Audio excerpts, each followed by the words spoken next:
Энэ жил Монгол улс түүхэндээ анх удаага 45 сая 127 мянга 200 мал тоолуулсан. Урд үрдийн жилүүдээс онцлогтой нь энэ жил хамгийн олон мал тоолуулсан аймгийг шалгаруулсан байна.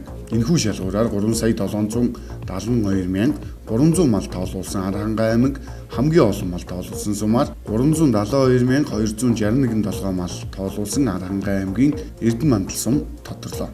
Нийлээдгүй хугацаанд санал шүүмжил болсны эцэст парламент алтны татварыг 2.5% болгох саналыг зөвшөөрлөө.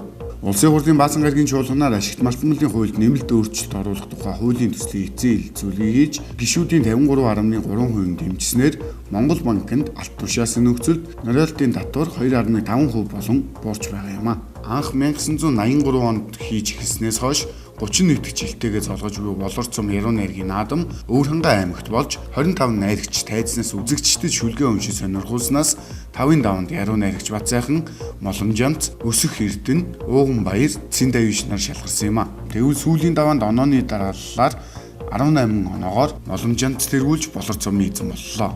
Дархуул аймгийн нэгдсэн эмнэлэг улсын хэмжээнд жишг болох үз хүүхдийн тасгийн хүлээн авахтай болжээ. Улсын хурлын гишүүн Ганбаатарын дүү Гантуя Дархуул аймгийн нэгдсэн эмнэлгийн хүүхдийн тасгийг 100 сая гаруй төгрөгөөр тогтчулж өгсөн нь ийм амжилт үзүүлэхэд хүрсэн байна.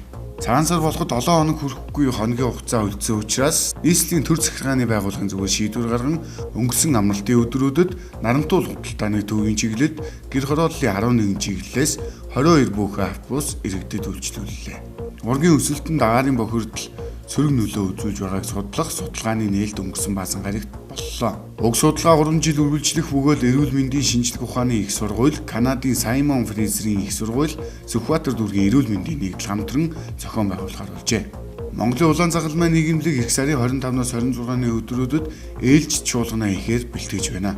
Монголын улаан загалмай нийгэмлэгийн үйл ажиллагааг дэмжих улсын хурлын гишүүдийн парламентын бүлгэм байгуулагдсан байна. Үүнтэй холбоотойгоор Монголын улаан загалмай нийгэмлэгийн үйл ажиллагааг дэмжих улсын хурлын гишүүдийн парламентын бүлгэм байгуулагдсан байна. Улаан загалмай парламентын бүлгэмд одоогийн байдлаар 13 гишүүн нэгдэгээ илэрхийлээд байна.